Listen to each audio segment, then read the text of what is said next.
Good morning everyone! So, ano nga ba ang ganap ngayon? Teka, sala natin po ito. Yes. Ano nga ba ang ganap ngayon diyan sa nalalapit na rally po na ano ba yun? Inorganize. English na lang natin. Inorganize po ng INC at DDS at sumausaw na rin po ang GIL. So, ito nga ba ay rally laban sa korupsyon or rally para mailigtas ang mga sangkot sa korupsyon? So, yun po ang question, di ba? Ito ba ay rally laban sa korupsyon or ito po ay rally para iligtas yung mga sangkot sa korupsyon? So, ayan po. Ang dami pong nagagalat po ang dami po natin information na na-receive. Diba? Sabi nila, peace rally.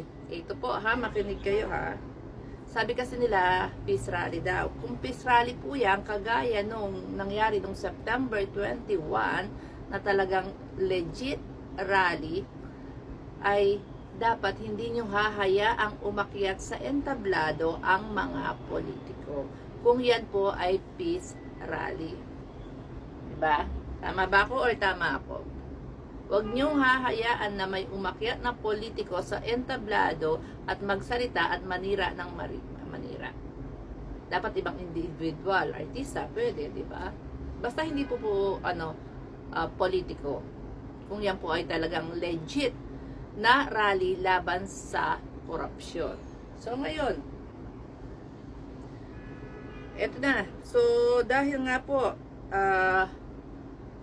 maraming tayo na-receive na impormasyon na marami pong yes, of course, INC, pero ang dami pong hakot from the province of Visayas and Mindanao.